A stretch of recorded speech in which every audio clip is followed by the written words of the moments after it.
Hello, hello, hello. We're back with Penny Pierce with another session about the 7 P's of gentle marketing. And today we're going to talk about pricing. And I'll bring up my mandala again for those who are watching this on YouTube. So this time we're talking about pricing, and those are the other 7 P's. I hope you didn't miss any of the previous episodes. They're definitely all worth listening to. And I'm so glad that you're back here with me, Penny. Hey. Me too. Me too. It's so interesting, actually, to do these 7 pieces because they all start interweaving, and it's very interesting. I hadn't ever thought of it this way. Yeah, so. And it's for me, it's just great to have these conversations with someone like you who sees the big picture. I can see, like I've said in previous episodes, I can see little glimpses of the whole big picture. And then you come in, you're like, whoa, okay. And then every now and then I have to like pull you down. Right. That's right. So it's great. Yeah, it's great to have these conversations.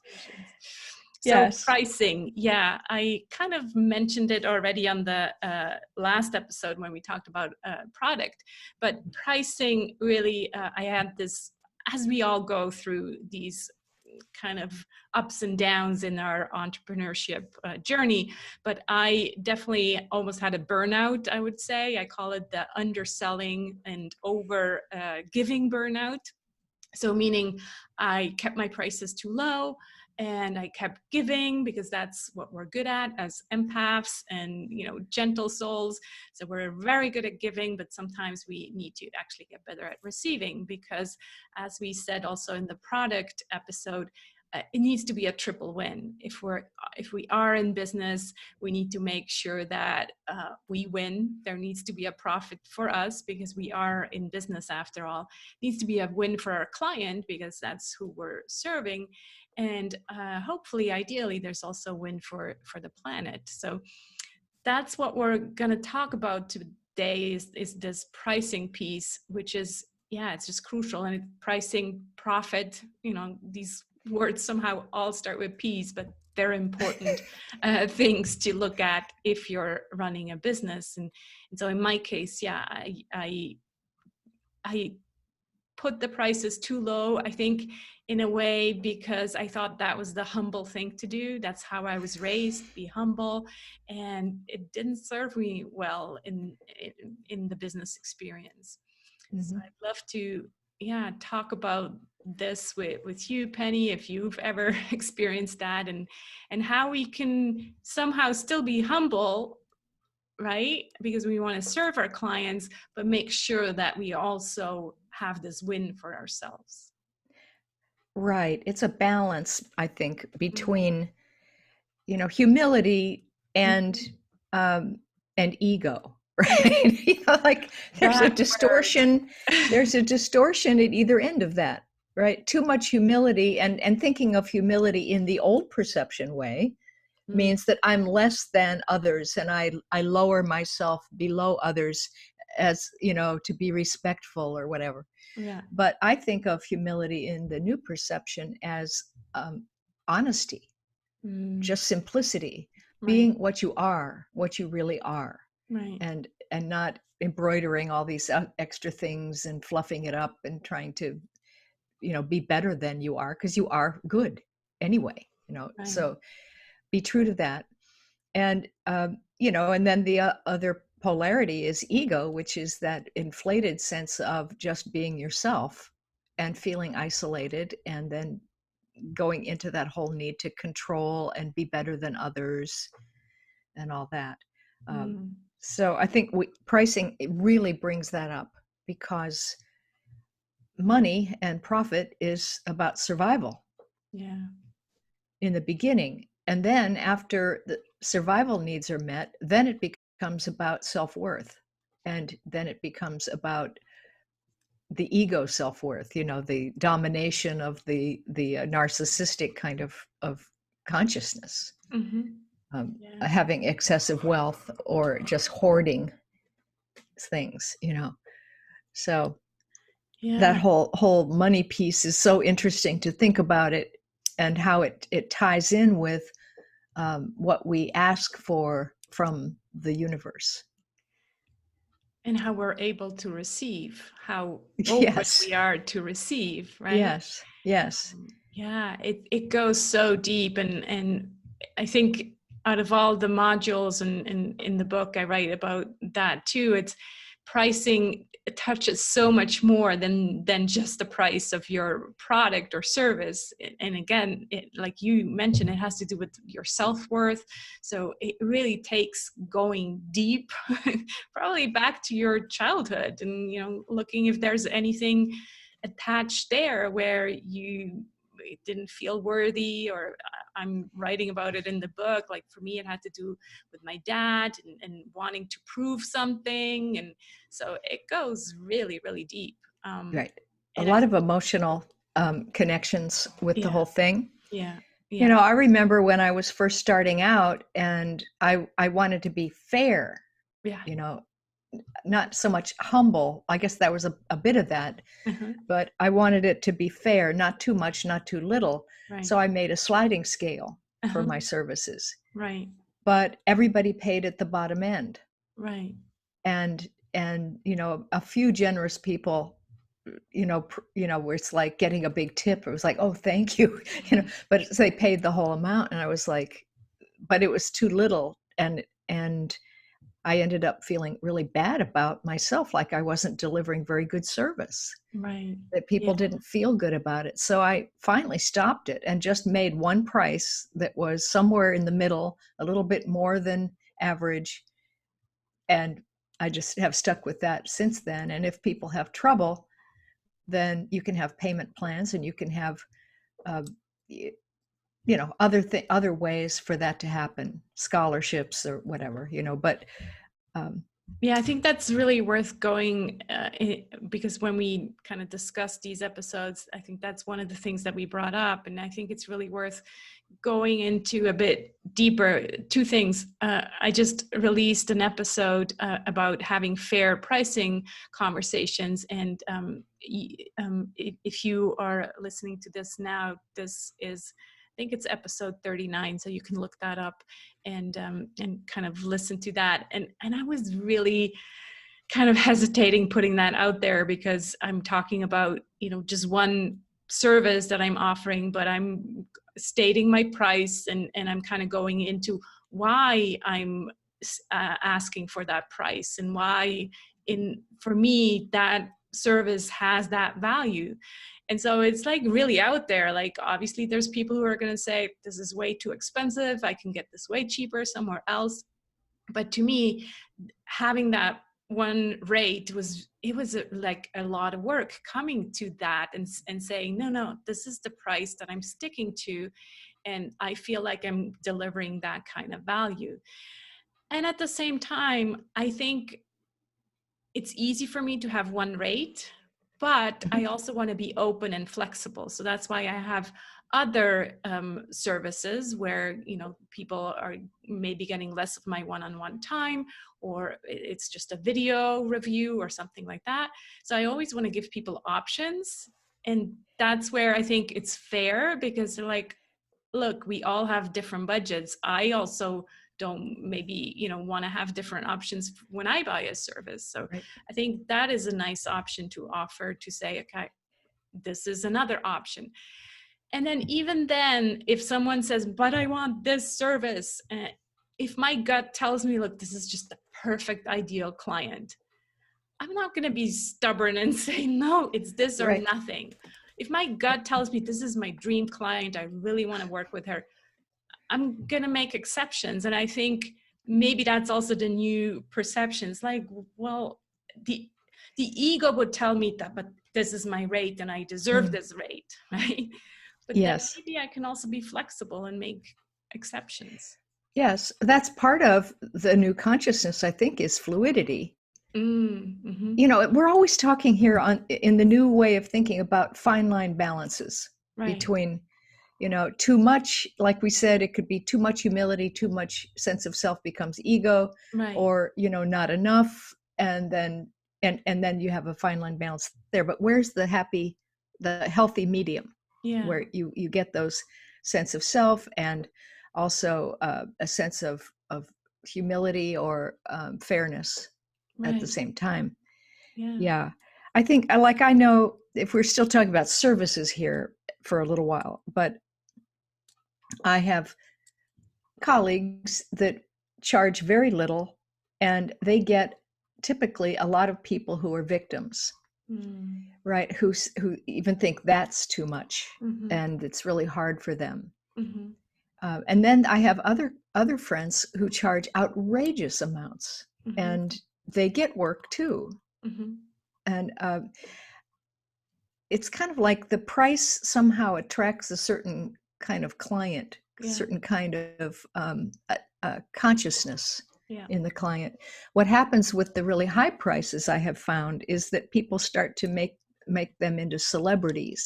There's a lot of ego involved in that in a kind of unconscious way, Yeah.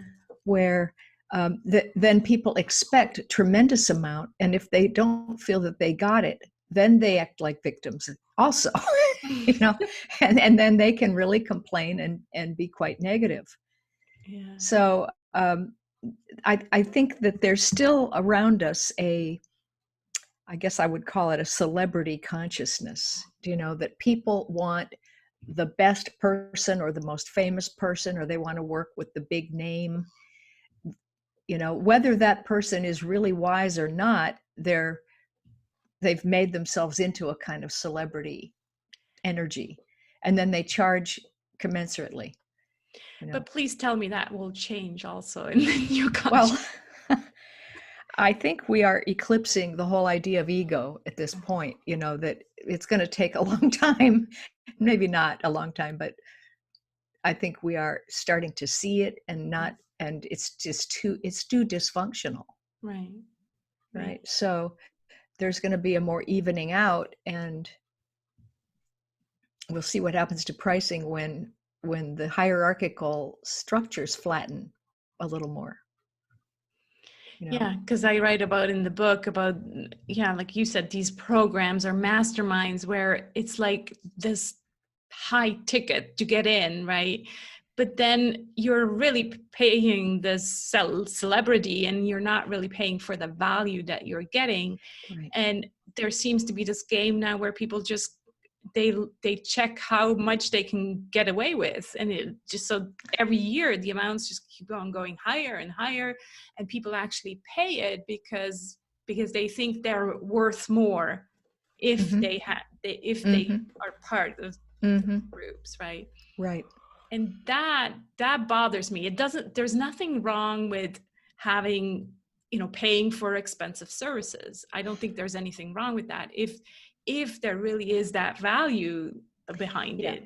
Yeah. So there needs to be value. It's not just like ransom money almost. It's like I pay you to somehow get free. I don't know what they're doing, but there's just something wrong with that high ticket pricing idea. Yeah. And it's all the unconscious assumptions that are underneath that they, all these things that were unconscious, and today, because the energy's expanding so much and higher frequency happening, all of that used to be invisible is coming to the surface. Right. And so those things that are kind of woven into, like, let's say, either very low or very high pricing, like unconscious victim Right. identity, Mm-hmm. that will come out. It needs to come out to be cleared, and so I think that'll even out eventually. And what will happen when the hierarchies flatten and everybody is empowered sort of equally to do their part and their piece? Maybe we'll just gladly pay whatever the other person needs, and if they're really, really experienced, they get more. If they're not, they get what they get, and then they work their way up and they evolve in terms of price. Mm-hmm. And other times people just give a lot for free. Mm-hmm. I do that for, both ways, that if it's fun, like you said, if there's a certain person I really like working with, I'll give them extra time or whatever it is, and just because I'm having fun. You know.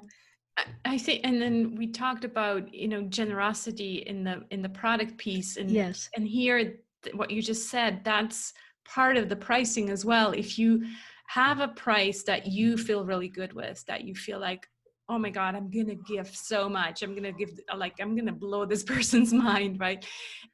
Then you feel like, I'm getting what I need, and now I can really just like overgive, because I feel respected and I feel valued, and there's not this frustration anymore where when they come back with an email and you're like, already I felt like they didn't pay me enough, now they want more of my time.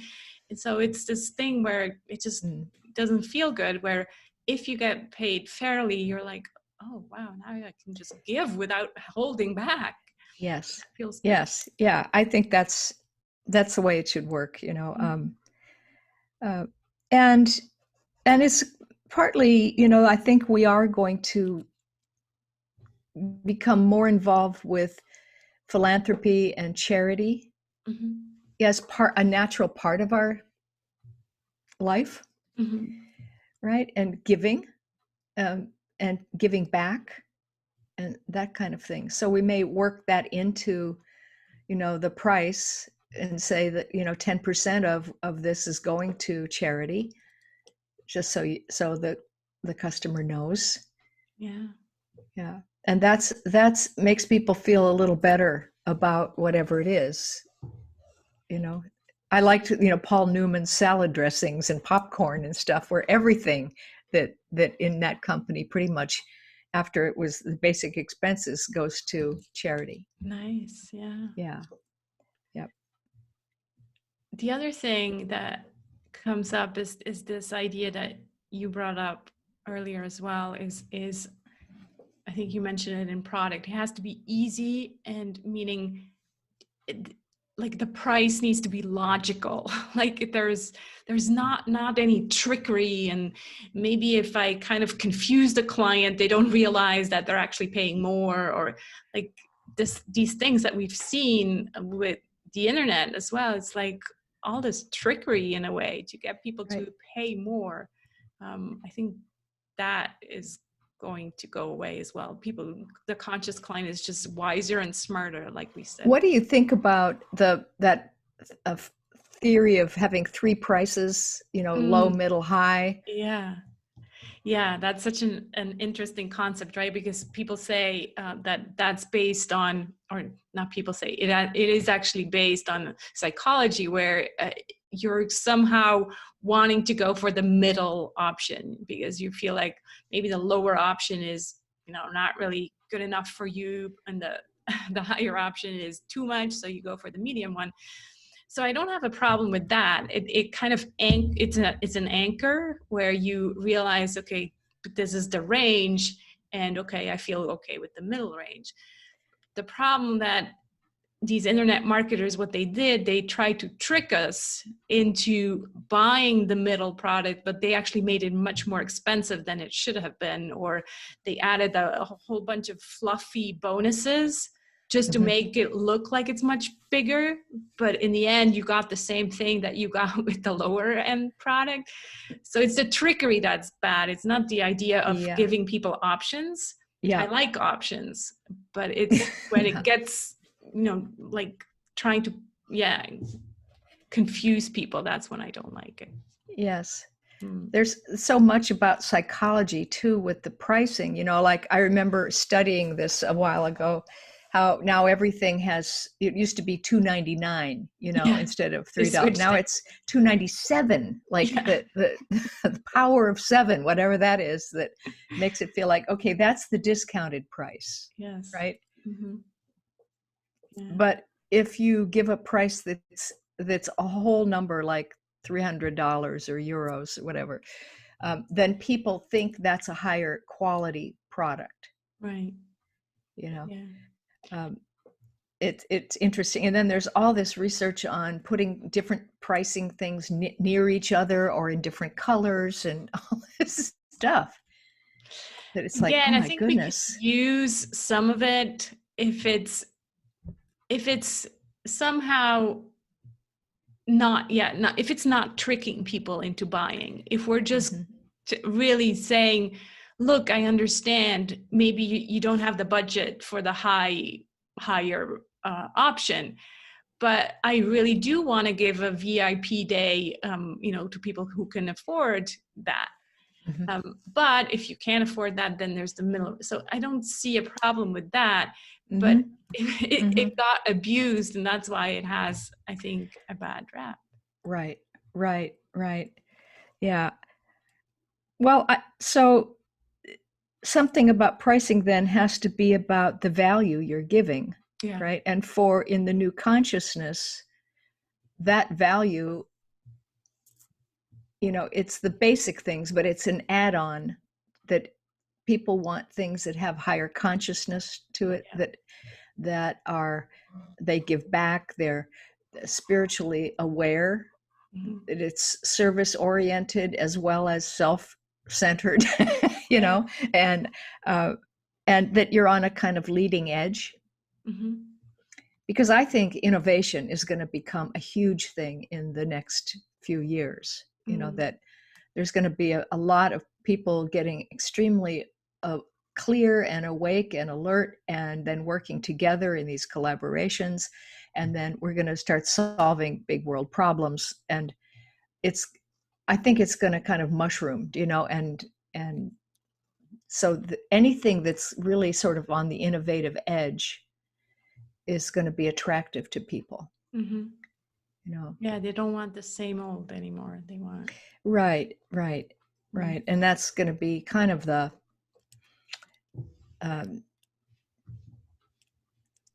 thing. Right. Yeah. Again, right. I can't wait, because that really just sounds, it sounds so good to have these collaborations and not always just worry about ourselves first.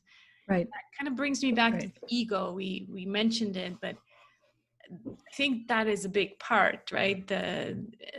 Whenever we talk about money, it is so much related to the ego. So what are we doing with this ego? Like, are we like applying Buddhism and we're just completely saying, let's get rid of the ego, or do we just learn to better know our ego and put it into its place when it's not supposed to come out? I mean, ego is, I think, an over attachment to the left brain as your identity, and the way the left brain perceives is the way the ego perceives. And if you think you are the ego, you will behave that way. But when that becomes more enlightened and you shift more to the right brain and you start to bring in that sense of, oh, wait a minute, I'm a soul. I'm the soul in the body. And I do know what I'm doing because I'm connected to all these higher other souls and this big body of knowledge out here. And I can trust that. And that's a lot of the shift that people are making, so that the left brain becomes more the implementer, not the boss and the master of everything, and it has to let go of holding on to that control and power in order to relax and do what it's good at, which is making things conscious. But you don't want to make things conscious in such a way that they turn into rules, and then belief systems, and then those ideas become calcified and stuck, and then you can't grow. So as you shift more into that right brain way of being, the ego just turns into that sense of self, the normal sense of self as soul, which then brings in a whole different value system, right? Because then you're sharing, you're collaborating, things are much easier, and you go into the new perception. So I think ego is something that will, at some point in history, dissolve. Can't happen fast enough, in my opinion. But anyway, because it distorts everything we do, and it really, since it's all based on fear and separation, it creates, hard-heartedness and violence and domination and victimization, and people think that's the way life is, that's normal, but it's not. So the whole profit motive in business is almost like the whole raison d'etre of life, that we exist to make a profit, not to have fun making things or working together or providing something of service and usefulness to others and to enjoy a community and those kinds of things, but just make money and satisfy your stockholders buy and more stuff to put in the garage. right.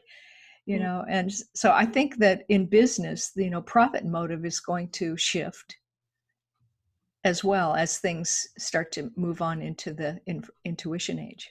Yeah.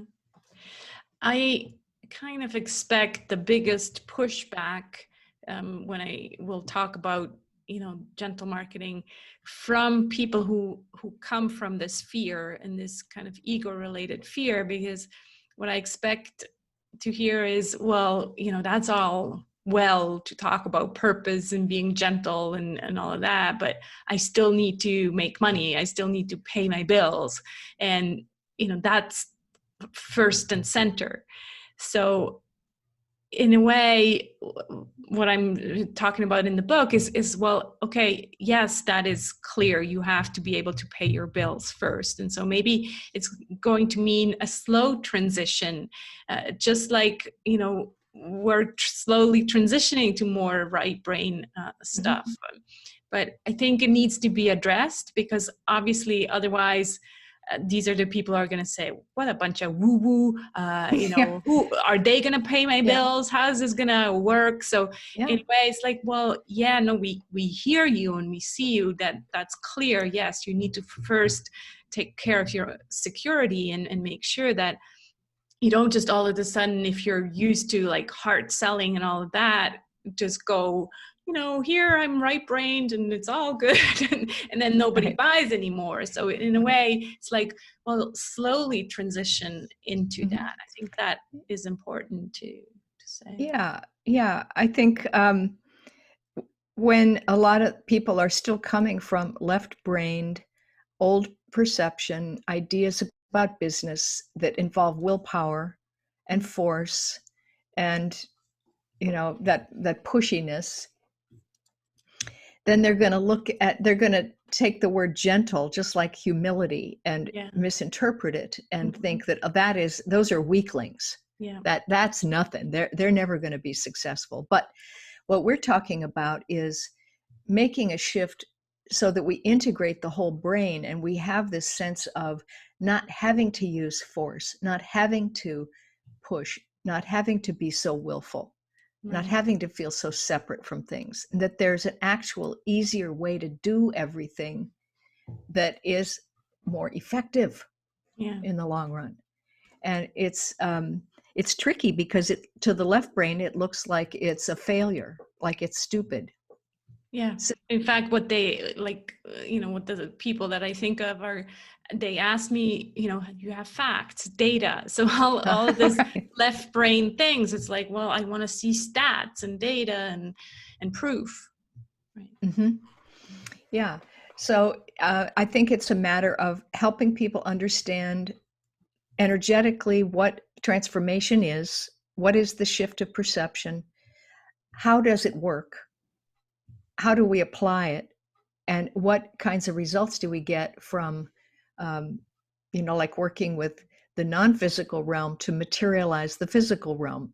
Mm-hmm. That's, one principle that's part of it is like we always have an inner energy blueprint made of thought and emotion and vision and, the non-physical pattern of something that then as you drop it in frequency, it takes shape in a parallel way as a physical form. Mm-hmm. If you want to change the physical form, don't go working at it by chipping away at the form itself. Go back to the non-physical energy blueprint, change that, and the form will change very quickly. It's so much easier, right? Less willpower. That's just one principle, and when you start shifting over to this new perception, there are many of those principles, Mm. you know. And so, yes, you can make money. Yes. Well, we can talk about more about that when we get to the promotion piece. But yeah, I think that that the pricing, that fairness is going to be related to obvious value. Does that make sense? Like when people look at you and they start feeling into you and reading you and your whole business and product, they get, oh, here's somebody who knows what they're talking about. Right. Here's somebody on a leading edge. Here's somebody who's putting those thoughts into practice and actually making a business out of it. Right. And staying in business with it. I'm going to trust them. Right. Right. And so that's obvious that the values are being used, and so the price then is related to that. And you don't need necessarily all the stats from it, but you can have them then. Yeah, and now I also think again about this this B Corp that I told you that make footwear with the wool from the sheep in Switzerland. Yes. And she told me, the co-founder told me that her customers are happy to pay more than the regular Nike shoe or whatever shoe, other brand, because they really value what's the story that stands behind the shoe, and they value the founder's values. So really that plays into the price of the product. If you look at the economically friendly soap or whatever, they're always a bit more because it costs more to make that kind of product. But the conscious client is actually happy to pay a bit more, and proud of the product. Yeah. Which then means that they promote it to their friends. Right. Yeah, exactly. So it has a lot of benefits. Yeah.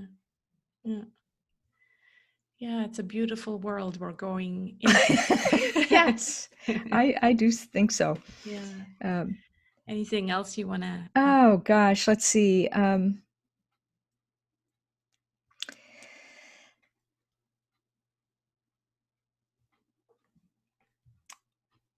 It's like supply and demand pops into my mind. And I think there needs to be, in the new perception, a way of, like I just said a minute ago, reading people or intuiting value in things. Because in terms of services, there are thousands of people now that are doing the work I've been doing for a long, long time. And there are people there who are actually addressing a lot of different energy levels or expertise levels or readiness levels. But this woman, Sandy Sedgbeer, who just started, she's in the UK. She's just started the No BS Spiritual Book Club because she thought, there are so many spiritual books coming out now and some of them are so superficial and fluffy, and they just say the same thing, and everybody wants to tell their story of how they did on their spiritual path, and it's all kind of the same thing. And she reviews books, and she said it's really hard weeding through these piles. So how do we know what are the really good ones? Yeah. What has quality? Yeah. And we may find more websites and things just doing that sort of thing. But I thought that was a really good idea, some kind of shortcut to get a sense of what are the good things and what do you resonate to be able to kind of cut through that supply and demand thing, because there's a lot of supply, but it might not be very good quality. Yeah. I mean, with the birth of self-publishing, where anybody can self-publish a book, and as you know, I'm in the process, and it just is shocking to me how many providers there are trying to help you publish your book, and you can tell that they're dealing with so many people, but a lot of them are probably just like ego driven, wanting to put their book out there. And Yeah. I also came across people who are, talking about lead magnets. The book is just a lead magnet. And so, yeah, there's a lot of, like you say, supply out there, probably a lot of not so good quality. And yeah, so in a way that will keep increasing. And so hopefully our intuition will increase as well, so we can actually tell which one is. that's right. And I think it will. I think that's a big part of it too. So it's like to be able to see through the clutter of the supply in order to find, it's not so much the demand, that's a little bit maybe outmoded now, that it's more about quality and frequency matching, let's say. Right. Which of these products really matches where I like to live, in the kind of consciousness I like to have around me. Right. Yeah. Right. Yeah. So if we bring that back to pricing, it has to do with the value. What value do you give it? If you're, have no experience and just come out there and say, this is my price, and you price it the same price as everybody else or even higher, then people are most likely going to question that value a bit more than right. in the past. Right. Yeah. Right. Yeah. That being said, it doesn't mean, like, because we also said, well, you have to, do your dues and work for your money, and there is still money to be made, even if you're just starting out. That's not what we're saying. We're not saying you have to, undersell yourself first and all of that. No. But it just needs to be fair, like fair to the client, fair to you. Right. Right. There's an audience for everybody. Yeah. There's a market for every level of consciousness. Exactly. So, and again, if you're working with frequency, and frequency matching, that the right people will show up out of your energy field or your reality bubble, that match your frequency. That's who I don't like the idea of attracting anymore, but it's more emerging. Things just emerge based on matching frequencies. Yeah. And it always has been that way, really. We're just getting really conscious about it now. Yeah. How do we wrap this up? It was an intense. Yeah. Well, I think people are willing to pay for things that match their vibration, or that are even a little ahead of their vibration, that they can, yearn toward and improve themselves by. Yeah. Yeah. I like that. And whether that's a service or a product. And so, and products are really also going more into the third win, the win for the planet. So like, people are willing to pay more for, if it also includes their worldview, if it includes paying for the planet, saving the planet, and all of that. Right. All the smart products, in a way, that's the kind of a new buzzword too. But that's again what we were talking about before, about innovation. Yeah. But the smart products also are very interconnected with larger networks and things sometimes, so it gets more to the collective consciousness level, which is another new part of the intuitive age. Right.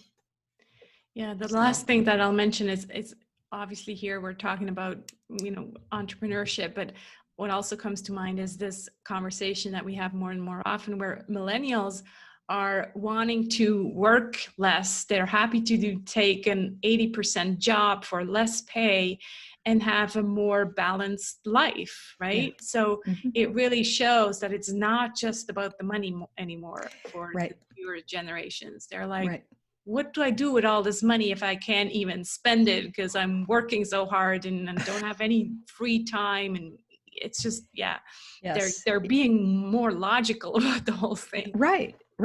Yeah, that's the direction things are heading, I think. Yeah. Ambition is turning into enthusiasm. I like that. Yeah. Yeah, that's wonderful. I Yeah. like enthusiasm. It feels so much more like ambition just gives me like, oh, I pull up my shoulders and I feel all like crisp, and enthusiasm is much more Yeah. relaxed. Mm-hmm. Wonderful. Good. This was great. Thanks so much. I want you to mention your website again. Oh, Just yeah. so people have. It's pennypierce.com, and it's spelled oddly, Penney and Peiirce. Wonderful. Thanks so much. And people can also go over to sarahsantacroce.com/one page, number one in page, to get the gentle marketing plan with the 7 Ps for the mandala. So thanks Great. so much. And we'll have one more episode for you guys. So tune back in next week when we talk about promotions. So a big one for marketing. See you soon. Yes. Okay. Bye.